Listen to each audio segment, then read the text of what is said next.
Good morning and welcome to गना shot. गना shot में आप सबका स्वागत है। Well, we're going to do something very interesting today. US-Pakistan relations and the new chapter which is opening up.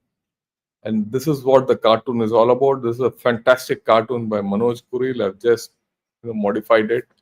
You can see, that Pakistan is very happy that happy days are here again, and they're all their news reports are saying hard work always pays off in the bed. It's not in the end, in the bed. And Xi Jinping is very unhappy. And Uncle Sam is, getting ready for his next action. Well, be that as it may, today we're going to do two things. One, we'll talk of the US-Pakistan relationship.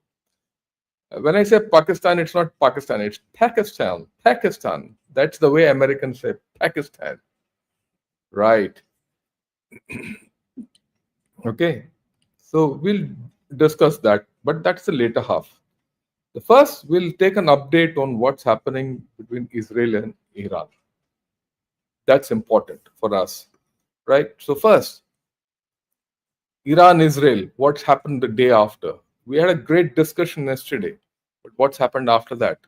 Right? Iran has fired ballistic missiles that have struck Tel Aviv at about 9 different places. The rest of the things, reports have not yet come in. Okay. And Israel has stepped up its attacks. So it's not all one way, right? Now there's a two-way exchange. To what level it will go? Well, we'll have to see. And for those of you who have probably seen it for the first time and done a shot for the first time, and you're saying, look, this is just an update. The detailed analysis is something which we did yesterday with Brigadier Rumil Dahiya. And this is you go to YouTube, you put Iran, Israel, nuke deal or nuke football, and you will get it. And this is the link on YouTube. Okay. Have a look at it. I'll put the link down in the description of this video also. You'll get a detailed analysis which we did yesterday. But that's tomorrow. That was yesterday. What's happening today? Okay. First and foremost, we need to understand Israel still has potent weapon systems. Sorry, Iran. It's not as if Iran doesn't have reach. Okay. It's got this reach, which I'm showing here, and it's using it. And it's got a good stockpile of missiles.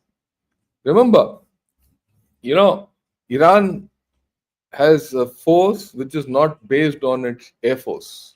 It's not based completely on a navy because it doesn't have a great navy. It has some navy, that's it. But it has got a potent missile force or a rocket force, which is using now. The reports coming out are it's fired about 200 odd rockets. 9 have got through. 9 hits is 9 got through, which means there are holes in the defenses of Israel. After all, remember, Houthis also hit Tel Aviv last month. Okay, so it appears that Iran has found a way through to get through the Israeli defenses. Okay, there's also reports that maybe a couple of aircraft of Israel have been shot down. Some F-16, some F-35. We don't know, but it's not completely off. So there is thing. Now, what is the analysis which is coming out? Okay, about what all has happened, what all has Israel done, what has it achieved so far. So let's go into that a bit and to understand where this whole story is going. Look, Natanz was hit yesterday. Natanz is their primary enrichment center. Okay, there has been some damage, some chemical and some radiological contamination has taken place, but it's not serious. Okay. The reports which have come from various places and IEA, I always confuse, International Atomic Energy Agency, IAEA, yeah, that's it.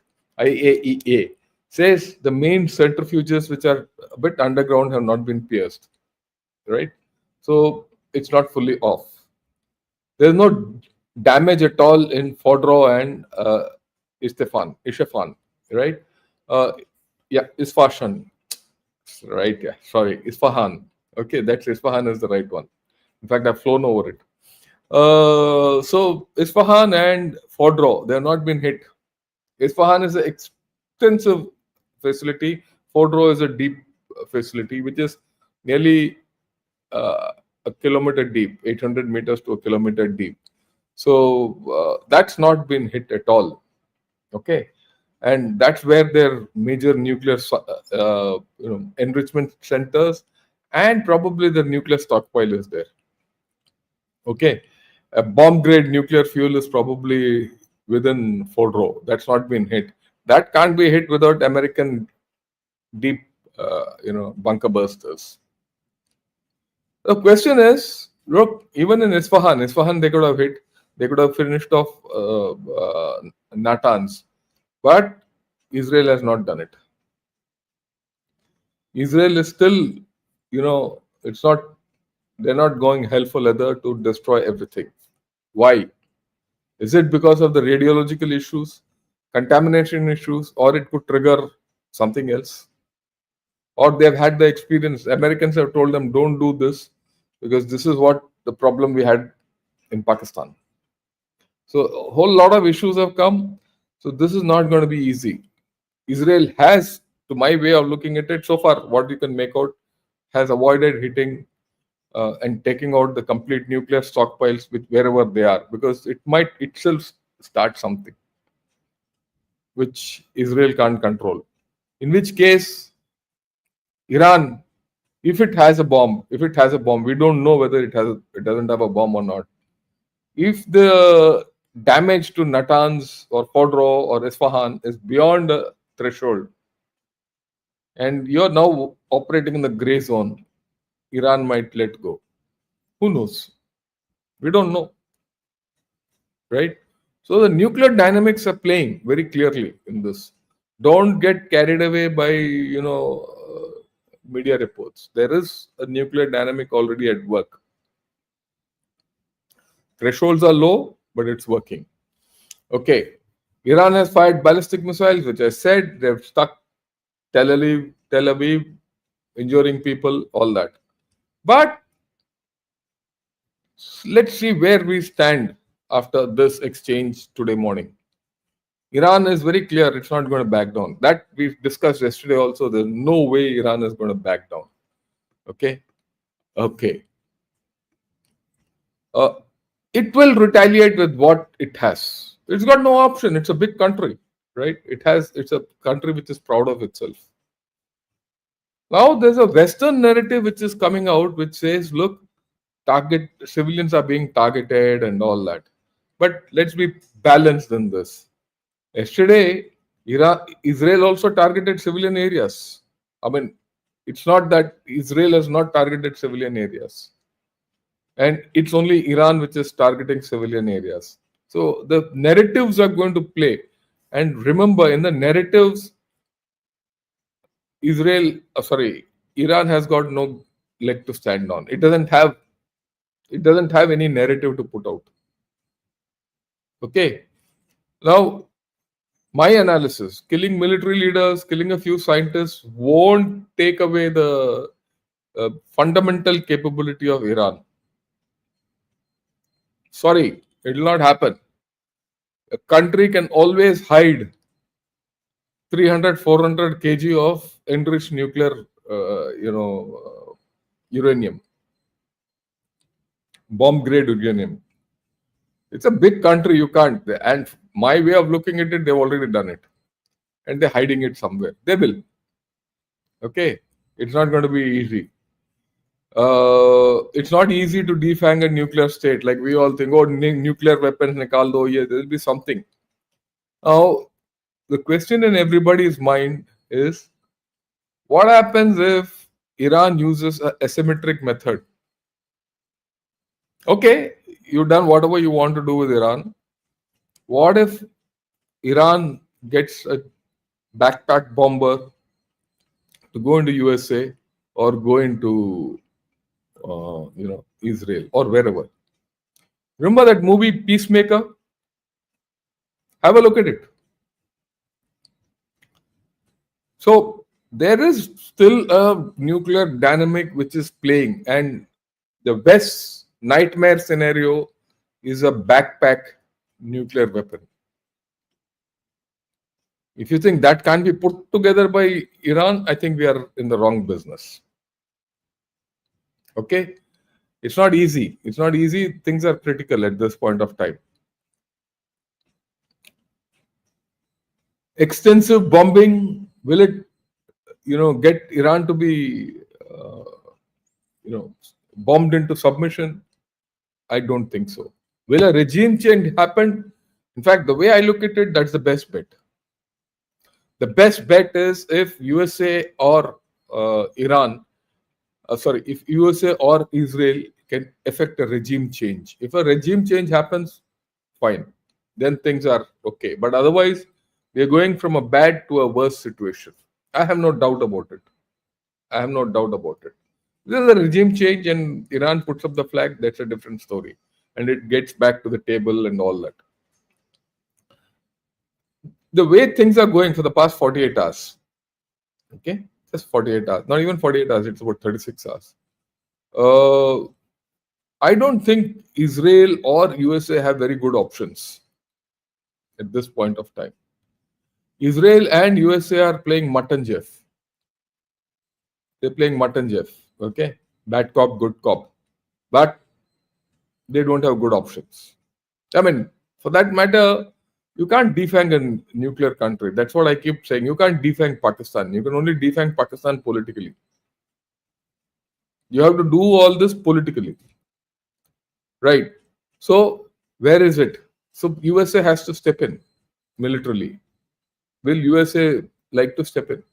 Otherwise, what? You can keep bombing, USA to rubble. Iran to rubble.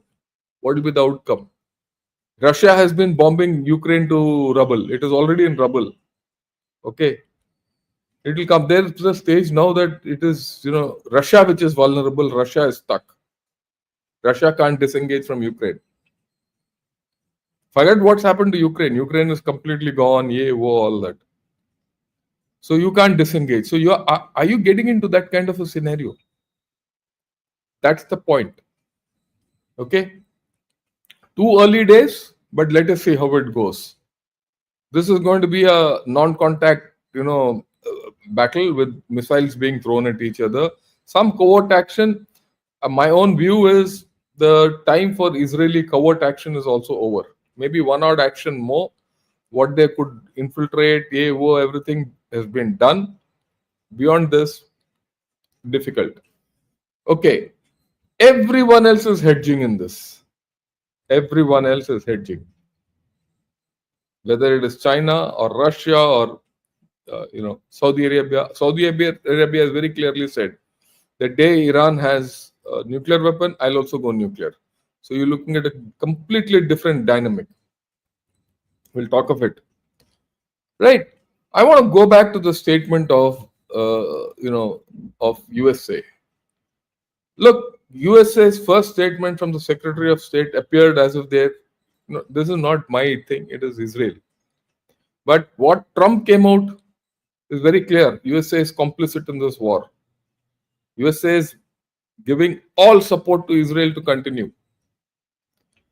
USA is using Israel as its proxy, and Israel is more than happy to do it. When you see Netanyahu's statements, it appears fine. But on ground, it's going to be difficult. So there has to be a political outreach somewhere. And that political outreach has to lead to regime change. If the Revolutionary Council survives, right, then you're looking at Iran as a nuclear state. If Iran becomes a nuclear state, domino effect, Saudi Arabia will. If that happens, US hold on this area will go. So you're looking at a situation.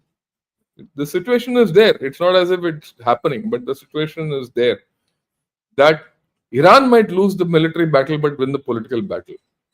If something else happens, because we are still in the thick of it. It's only 36 hours. I'm only looking forward. Okay. And you look at the dynamics here. Now, Iran going down in any manner is going to affect Iraq. It's going to affect the Gulf states. It's going to affect the Central Asian republics. It's going to affect Afghanistan and Pakistan. It's not going to be easy. So you'll change. Look, India has to look at a different dynamic from here on. I'll keep coming up with my own analysis, but we have to start thinking differently, and that is where Pakistan comes in. Now there is a view that Pakistan will not get involved with it. I am sorry, Pakistan will get involved with it. Pakistan will be forced to get involved with it. You remember what happened when Afghanistan crisis started? Pervez Musharraf was just told, "Partner, you're with us or against us. If you're with against us, we'll bomb you back to Stone Ages." Immediately, Pervez Musharraf turned turtle and said, "My baap, aap aake kar lo jo bhi karna hai." Same thing is happening here with a little bit of a finesse. People say, no, no, US didn't Op Sindoor. I see a clear connection between what happened in Op Sindoor and what is happening now. And I think US stepped in Op Sindoor with this in mind. Okay. They had to get Pakistan. But we'll come to Pakistan a little later. Yeah. Okay. Now, the Middle East balance is at stake. Complete Middle East balance is at stake. What is the role and status of Qatar after this? Will Qatar emerge? Because in this entire dialogue between USA, Israel, and Iran, the direct dialogue between uh, Iran and USA, but somewhere in the background, Israel has always been there. Has been through Oman. They've not used Qatar. Qatar has been the normal, go-to transactional point. That's not happened. Okay. These are the balances which are going to go out if something funny happens. What is the future of Yemen? We have not spoken of it. Will Yemen rise or Houthis come in support of Iraq? Oh, sorry, in support of Iran? Will Iran and Houthis put together close, Strait of Gulf of Hormuz and Bab al Mandeb? In which case, a lot of things will happen. Energy flows will get hit. Will USA do this deliberately to screw China? Because if these two get closed, Chinese oil supply gets hit, China will be in trouble. So there are hidden angles in this whole story. Okay. What about Syrian futures? We don't know. Of course, that Al Shara fellow he met people, he went to USA, all that. That's a different story. Okay, so the Middle East balance is at stake. There's no doubt. And then you're looking at a new nuclear dynamic. The moment this goes, out of control, right? The worst thing which has happened, you'll have a nuclear thing on our eastern border, or sorry, western border, USA, India, Israel, Pakistan, Iran, and China, and add Saudi Arabia also into this. So you're going to have a completely different nuclear dynamic here. And here it's also happening. I must tell you why it's happening. Now, the point is that Trump is forcing everyone to spend, all his partners to spend money for their own defense. So everyone says, look, I have to spend money for my own defense. I don't know whether Trump and USA will come to my aid. They're supposed to give me a nuclear umbrella for defense against China. If he's asking me to spend money, why should I not spend my own money and make my own nuclear umbrella? Why should I depend on others? This dynamic will come. Same dynamic will come and play with Saudi Arabia. Already, Saudi Arabia has said so in as many words. So this new thing is coming, and we need to be aware of it. Right? So, what does India do? India has to really rethink its all priorities, because we are dependent on the Middle East for our oil and fertilizers, energy and fertilizer. Fertilizer will drive your uh, agriculture. We also have the IMEC going. Remember, the IMEC is still on. The IMEC is on between India, UAE, and Saudi. It's not going away anywhere. But beyond that is a question mark again now. You have the INSTC which goes through Iran. That is Bombay to Chabahar or Bandar Abbas in right. Yeah, I'll take this off. Say that is Bombay to Iran, or Bandar Abbas is here and Chabahar is here, on Central Asian republics onto Moscow. That's also they're two important corridors. We have important stakes. One corridor goes through Israel, one corridor goes through Iran. So we have to do some real thinking. And if this entire corridors are going to come under a nuclear shadow, then we have to really rethink what we have to do. We have to invest more into defenses or defense industry. But that I'll talk of some other day. Okay. So yeah. So far, this much of the update. We'll see how it goes, and then we will talk of it. I do hope you people have liked whatever I've spoken. If you have liked, do press the like button, subscribe to Gunner Shot, and join me as a member, because the whatever money I get out of the membership is for a good cause. I've been always saying so. Right? Yeah, before I get to Pakistan, what I'd like to say is there's another important development which has taken place, which is going under the radar. Everyone is looking at action. But Germany has come out with a proposal to increase its defense expenditure beyond 2%. Right?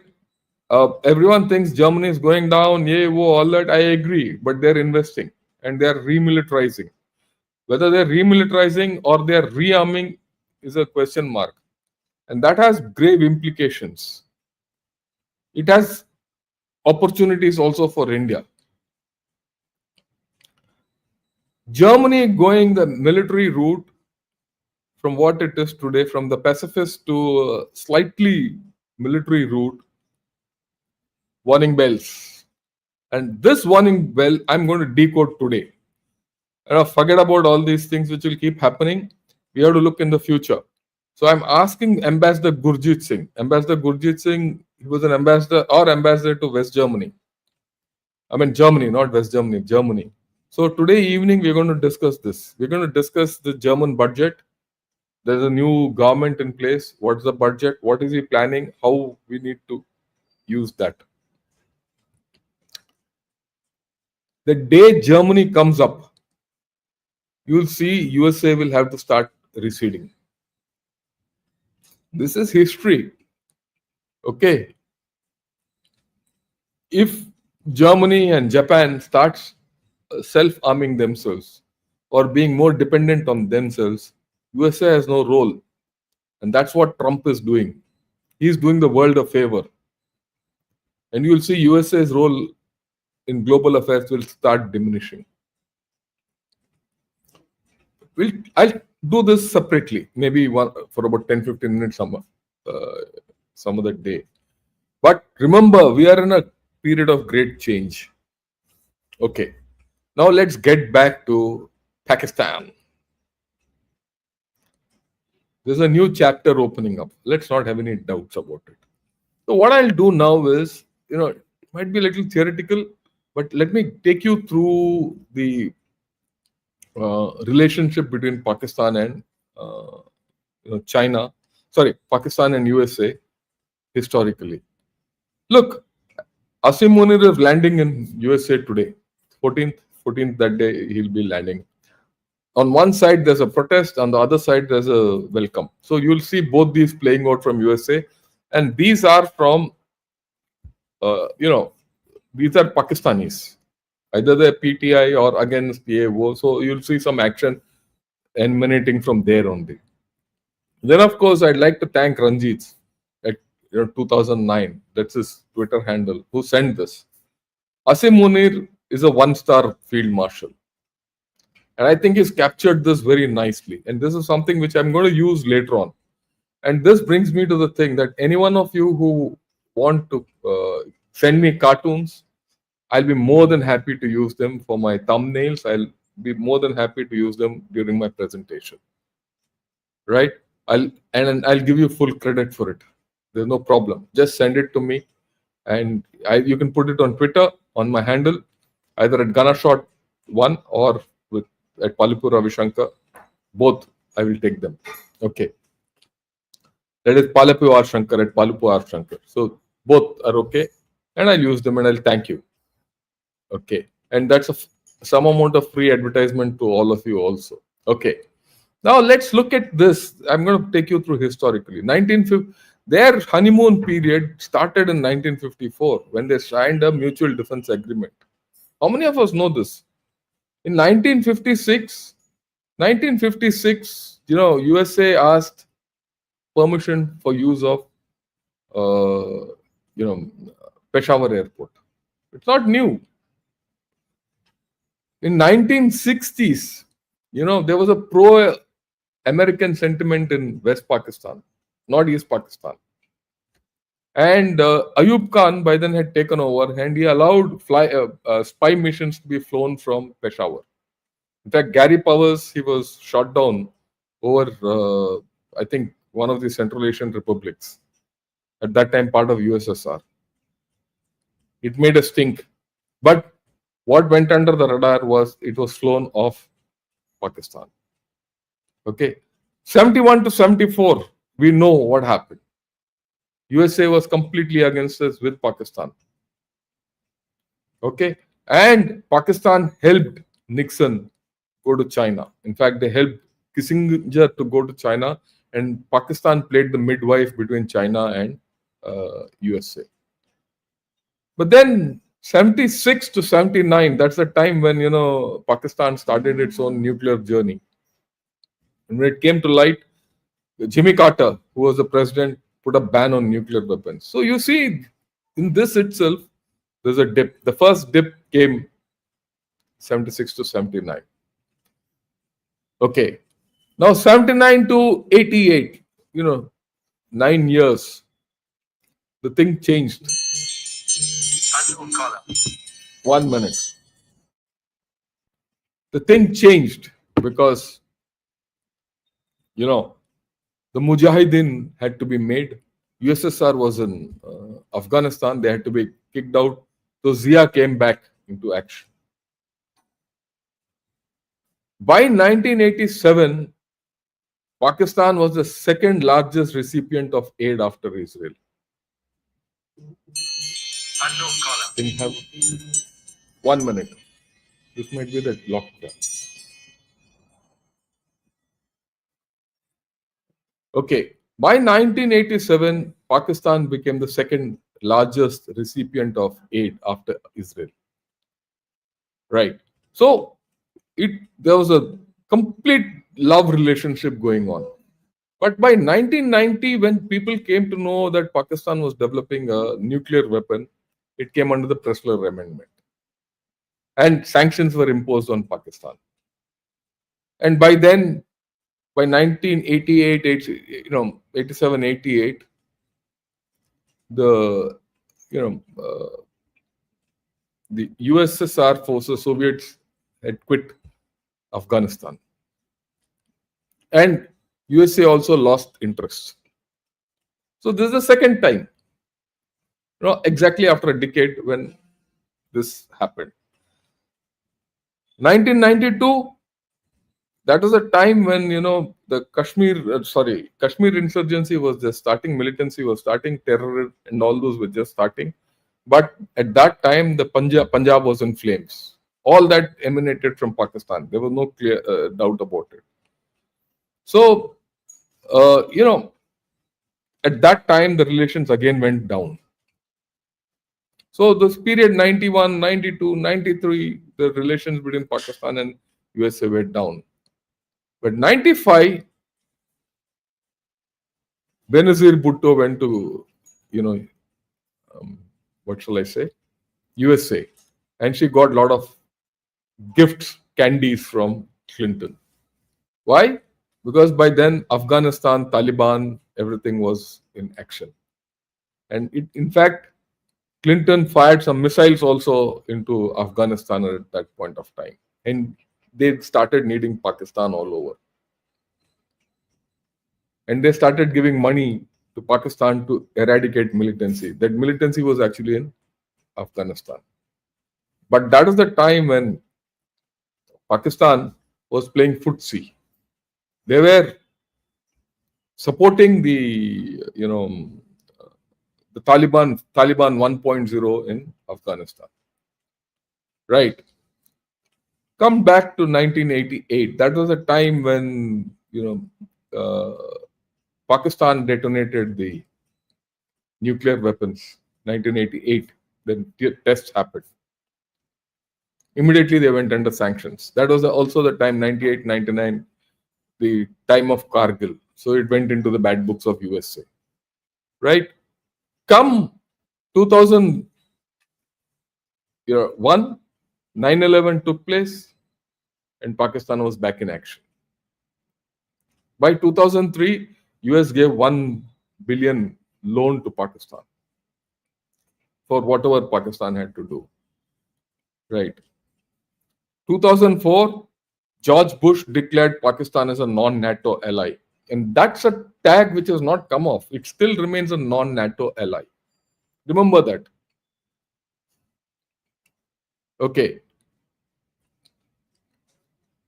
Right. And in 2007, it came out that Pakistan was using whatever money it had got to fight terror, it was using against India. So this up and down keeps going on with Pakistan. Remember that. In 2008, in fact, there was an airstrike on I think on the Chaman border. Okay, in which 11 Pakistani soldiers were killed and a lot of things. And Pakistan extracted money out of USA for that. By 2009, it was clear that money which was meant for Afghanistan was being diverted against India. And 2011, Osama bin Laden was found in Pakistan. Again, it went into a tailspin. And they had a very uneasy relationship till 2021 when US withdrawal from Afghanistan took place.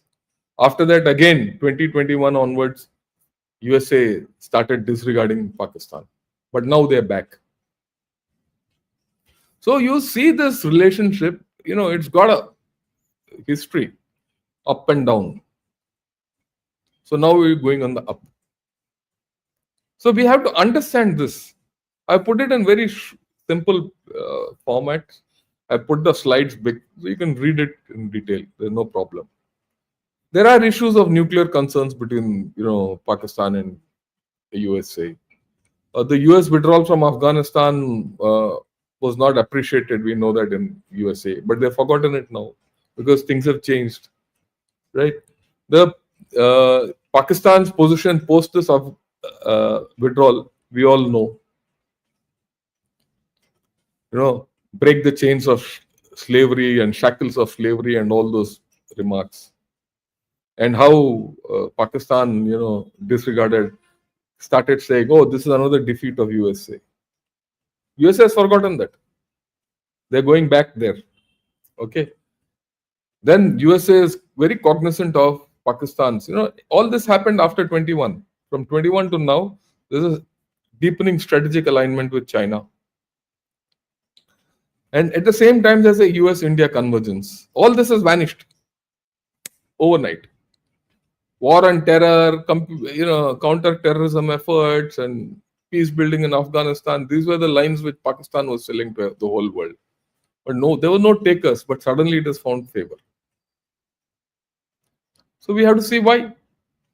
We have to understand this relationship, where it will go.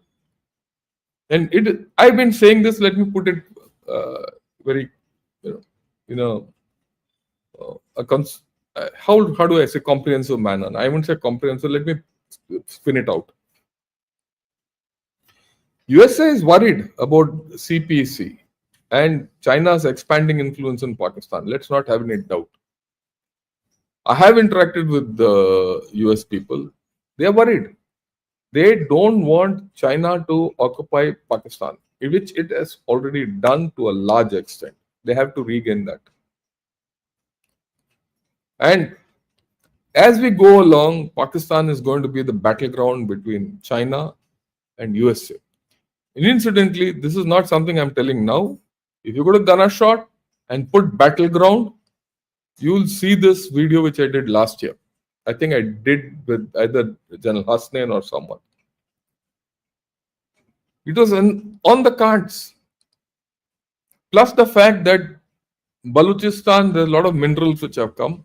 And for the mineral exploitation, World Bank is funding money to Pakistan. And if World Bank is funding money, USA is behind it. If USA is behind it, China will be kept out. So that's at Rikodik. At Sindak, which is just next door in Balochistan, all these are in the Chagai Hill area. China has its foot already. So there's going to be a competition there.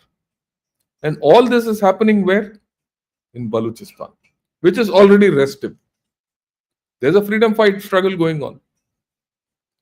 So you're going to see problems here. It's not going to be easy. Okay. Then, as things go, everyone says, Pakistan will get J5s and some AVAX and, HQ-19 and all that. You think America will allow it now? You think Pakistan will think of it? Look, there's another angle which is emerging. In this Israel-Iran war, how much Chinese equipment does Iran have? How has it functioned? Someone has to do. I will do that. And then see how have Chinese equipment performed in Iran, and in Pakistan, and then a picture will emerge. Forget me. Pakistan will do this analysis. So will they take anything from China? Now, if they take anything from China, will China give it to them, knowing that USA is back? Will USA give their equipment to Pakistan, knowing that China is there? So if you think the latest equipment is coming into Pakistan, I think we need to rethink. It is not just a matter of giving free dose and all that. And USA definitely internally, Trump will have problems to give anything new to Pakistan, any military assistance to Pakistan. And there are already questions in China. So this is going to be a tussle. The way I look at it, it's good for me. It's good for you, India, if this happens. Because we can't get into Pakistan and control Pakistan. But if China and USA start fighting over Pakistan, it suits me. So it's not bad if USA sets its foot back in Pakistan. We have to manage a different relationship and different thing. The outflow of this is we should be very clear that going into Pakistan with a military option is receding. So you have to think of other options. You have to think of gray zone. You have to think of hybrid. You have to think of cyber, whatever. Let's think differently while retaining your military options.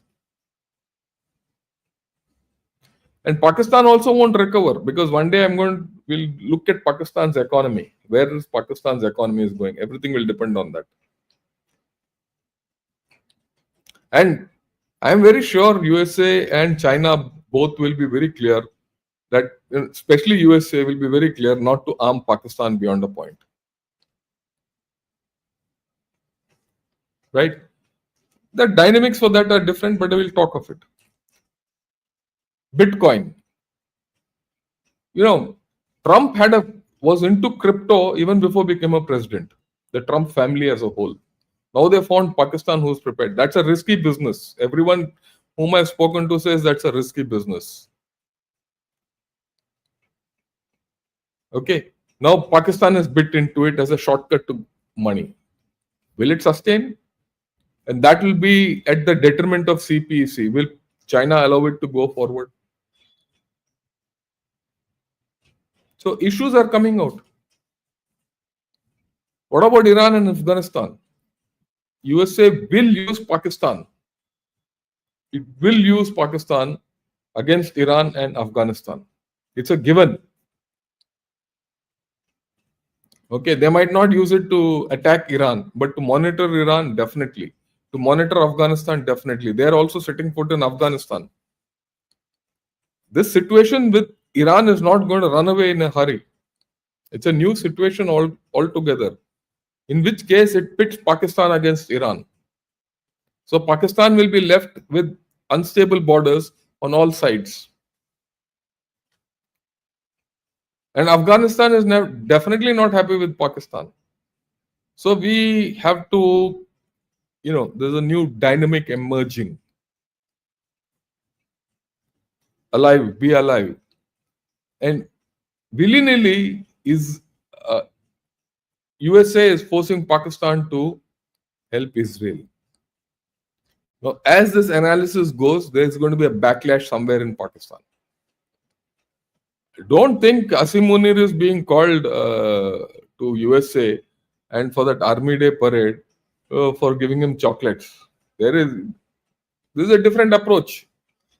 Parvez Musharraf was told, partner, you do this or we'll bomb you back to Philistines.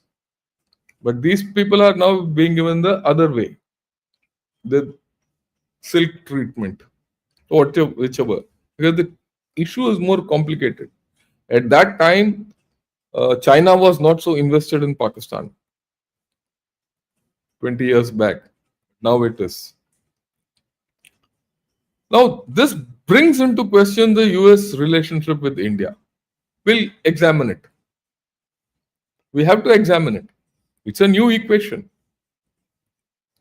And instability in the backyard. Whose backyard? Pakistan's backyard, not our backyard. Our instability will be a different order. So our equation with USA has to be very clear now. Very transactional and clear. You tell them anything happens in Kashmir, all bets are off. They did what they did, so we had to do. Okay, let's understand that also. Look, there's a pro quid quo going on between USA and India. We have to understand that. USA feels that we didn't help them in the Russia-Ukraine war. And hence they are now supporting Pakistan. It's we took a neutral stand. They're not happy about it. They're not happy about our, participation in SCO and BRICS.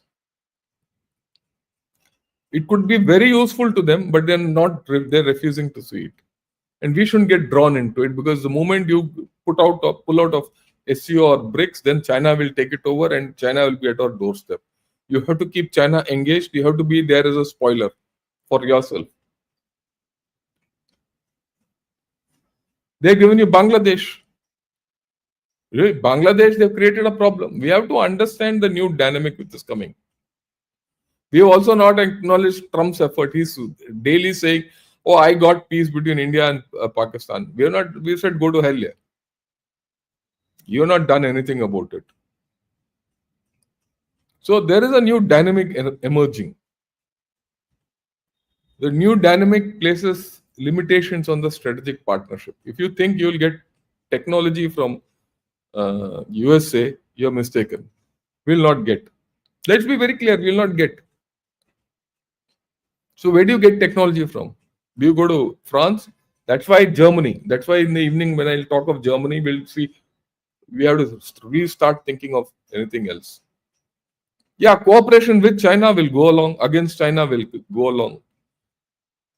But we have to define to ourselves how far we can go against China. How far will USA come against China with us? We have no issue. Don't think just because USA is this thing, whatever's happening with USA, you run into a rough patch. That's okay. Doesn't mean we start aligning with China. That's out of equation. This RIC and all is out of equation. Right? Because Russia itself is getting out of China's, grip. There's a report which has come out which says, and the report is Russian report, which says that China is their enemy. Number one. So the world today is adrift. Great powers are adrift. There's a problem within NATO. European powers are not happy with the USA. USA is not happy with the East Asian powers. NATO wants to enter China. China is in its own doldrums. Russia has got its own problems. Right? There is a diffusion. So, how do you navigate this diffusion? We have to understand others. If there's a resurgence in Europe, we have to be on board there. Okay. Or trade with the USA, we'll do what we have to do. We shouldn't do anything. We shouldn't give any concession to USA. Why should we? We'll deal with it as it goes. We have to be very clear with what they're doing. We have to be transactional. All these cultural links and all can continue. Those cultural links will sustain the relationship from breaking. Okay. Good thing they gave us Headley, but Pannu still hangs around and spews nonsense. Khalistan also. So all these issues are at stake. We have to understand. Why? That's why I brought that story of the US-Pakistan relationship into equation. Please understand, the US-Pakistan relationship is very deep. It's been going on for a long time. Ups and downs. Every decade there'll be one up and one down. Today it is an up. Will it continue? Because Pakistan internally is got a problem. And I'll talk of it. I'll talk of it one of these days. We'll examine Pakistan, where Pakistan is going, especially with this, their budget. Incidentally, every officer in Pakistan has been given a 50% increment in pay. This is there in Dawn. And every soldier has got a 20% increase in pay. From where will they fund it? So that's a different dynamic. We'll talk of this separately. Right? So this is what broadly I had to talk of US-Pakistan relationship, updates, everything. I do hope you like this. In the evening, come and join us. Join me to discuss Germany and with Ambassador Gurjeet. And by night, if there's some improvement in this relationship, or rather, there's I wouldn't say improvement. If there's any other development in the Israel-Iran spat and what's happening, we'll take an update late at night or maybe tomorrow morning. But I'm not going to get fixed on one topic. I'm going to start diverting because that's the way the world is going. And we have to keep focus on China, which I've not been able to do. Right? We might be in a state where events have started overtaking us, so we have to be on the ball. Right? With this, I'm done for the day. I have about 10 minutes, 10, 12 minutes. I'd like to finish off in an hour because I have another appointment. We'll take some questions. I'm sorry, I might not be able to take all questions. Definitely in the evening, I've not been able to take questions. So you'll have to bear with it. I'll take a lot of questions. At least those of your members, definitely, I will take your questions. Okay. Hans, thanks a lot for gifting the membership. And Alan Collins, thanks a lot for joining me as a member. So grateful to all of you. I'll definitely, Umesh says deglobalization in process. I think so. Deglobalization is now not only economic, it's also strategic. We are going into that phase. And this was the phase which existed in the 70s, after the collapse of USSR, when US was the sole superpower. The difference from then to now is US is not the superpower it was then. Yeah, given Trump's mood swings and the trend of his global dealings, and to put Pak in its place, he may mend fences with China, enable business as usual. Your views, Akash? Tomorrow maybe I'll do 10 minutes on Trump. Okay, I'll do a small update on Trump because he's an interesting personality which we have to see holistically. Till then, wait. Right. Sir, China is our number one enemy and they badly want to break us apart. They betrayed the Soviets and also Nehru, who extended an olive branch. They can never be trusted. 100% agree with you. I have no this thing. Is Shah coming back? Which Shah are you talking of, Shravan? If you could, oh, the Shah of Iran. That's out of question. Someone new has to come out. Okay, someone new has to come out. Let me, yeah, Alan Collins, welcome. Yeah, I also welcome him. Right. Russia will share technology. Hope they do. Let's see how things go. That's one of our best bets today. Yeah. Okay, let me first finish off with all the members and then I'll see who else. Rohan has spoken. Right. Hans has also spoken. You may have a different viewpoint. However, I disagree. Iran is more like China than Bangladesh in history. When has youth ever brought down a major power? Yeah, I agree with you. Uh, Iran has a history, it's a civilization. Bangladesh has nothing. Bangladesh is still finding its feet. It's still not reached proper level of statehood. It's a young country, right? I go with you that Iran has got more depth. Okay.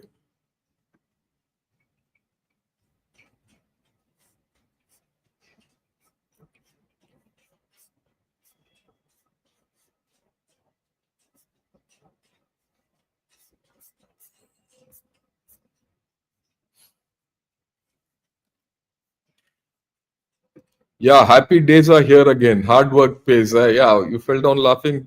Thanks for your compliment. Namaskaram, good evening, and Jai Hind Vishnathan. Long time. Vasu Iyengar, good morning. Thanks a lot for your good wishes. Yeah, uh, yeah. 9 a.m. is my no nonsense hour. Only genuine fact based analysis backed by experience. Thank you. Thanks a lot.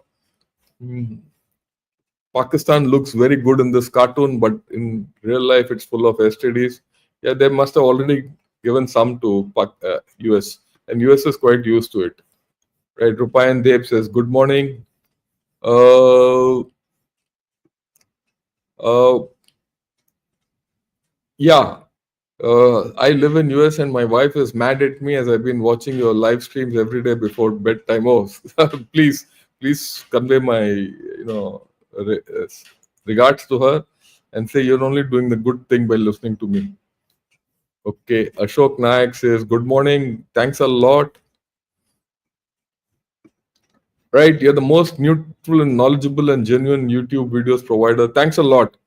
Right, that's for me. You're advertising my thought process.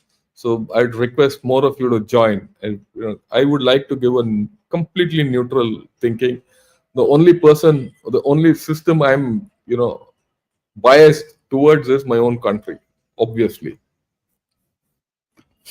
Do you think Houthis and Hezbollah will join the fight? Hezbollah has got no fight left. In fact, the Lebanese government has told Hezbollah to stay out. Houthis, yes, they will. That's what I said. Let's see how Houthis behave. And Hans, good morning. Right.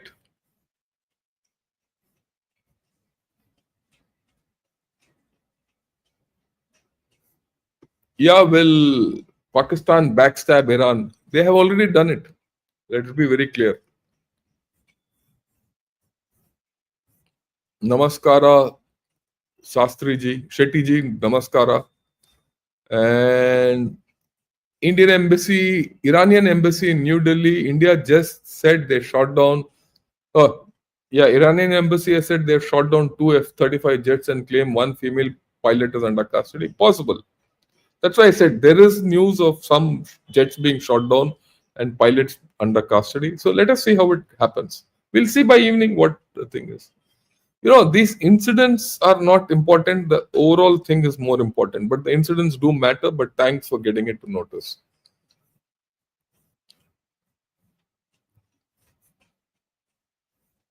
Yeah, if Israel avoids striking nuclear sites, fearing nuclear leakage, while the other side has no such restraint, why must only nations like us and Israel hold back and restrict ourselves? This is not, look, this is not a, you know, debate. Can you do it or not do it? And other nations have not exhibited this thing that they can do what they want. The restrictions are for everyone. Okay, it's not easy. There's no. It's not as if Pakistan can get away with. Pakistan couldn't even touch their nuclear weapons this time. So don't get biased. Be balanced in your judgment. This problem is for everyone. Okay, it's not only for this thing. Yeah, General Sir is talking about 1997 peacemaker movie, not recent websites of Johnson. I agree.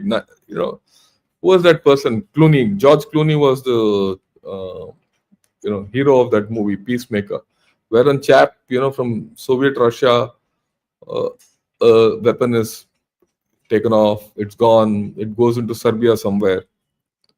They make a backpack nuclear weapon out of it, and it's taken to USA.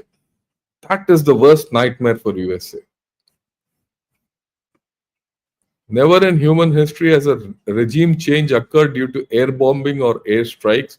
Iranian people will rally around the regime despite stories floating about youth seeking regime change. I agree with you. I'm not saying no, but it has happened. I think in Serbia it has happened. Serbia or Croatia, regime change happened due to bombing. If I remember right.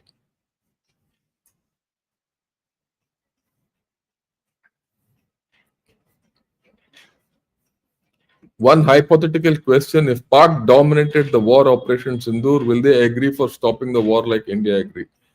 Well, they probably might not have had a option. One. Number two, look, it all gets related to the political aim. Our political aim was very clear: to hit Pakistan where it mattered, get them to a level where they know what we can do, and our political aim was reached. In fact, I think the political aim of Sindoor was far more than the military outcomes. You put a new normal, but this new normal of Sindoor is not something you can just transport everywhere or transpose everywhere. That's not a template which you can apply everywhere because the world is changing. Even Pakistan behaved differently during Sindoor. Okay, so don't think Pakistan is unfettered or unbound. It can do what it wants. They have failed in this. That story is gone. They have to think of a new story, and they will think of a new story. They're inventive enough to think of a new story. So let's see how that goes. Regime change is imminent. Let's see.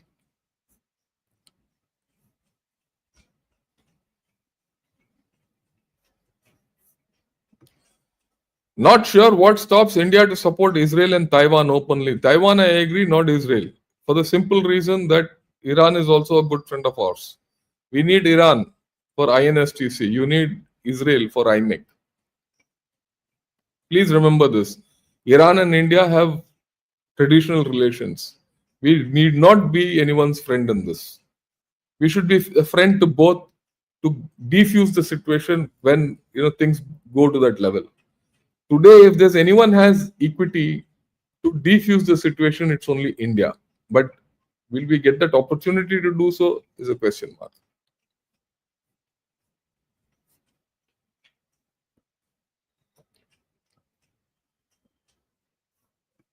Yeah, the White House mentality in MI6 has constantly belittled other people's thinking, culture, religion since Westphalia 1648.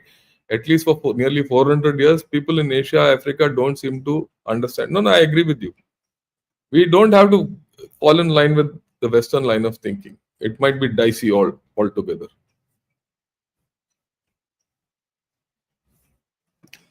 Sir, your analysis makes a lot of sense and bringing us closer to real geopolitics. Thank you. Oh, yeah. From nuclear to dirty bomb as means of deterrence and missiles for drones for war games. Yeah, we'll have to start thinking of it. You can't get out of it.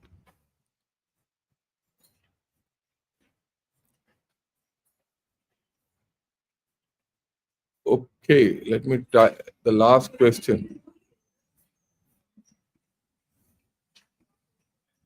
Yeah, when will India show external power projection in the region rather than letting US, China meddle? India will develop only when POJK and Tibet are free. Yeah, I don't think so. I don't think that's the case. We already started showing of power projection.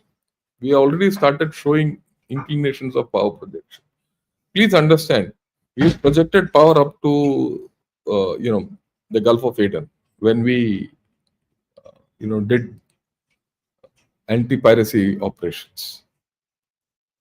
You are also projecting power into the Western Pacific when you're selling weapons.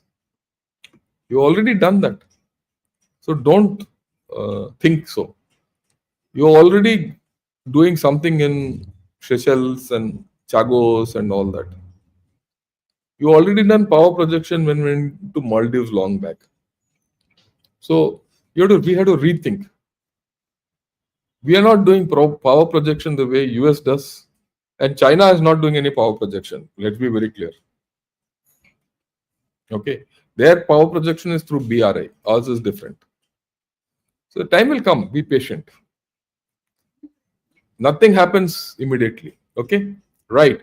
Thanks a lot. It's been a great session. So we'll catch up in the evening with Germany. I have to go because I have an appointment. Till then, please like the video and subscribe to Gunner Shot and also join me as members. I'll be grateful. Thank you, morning, and have a great day till 8 o'clock in the evening.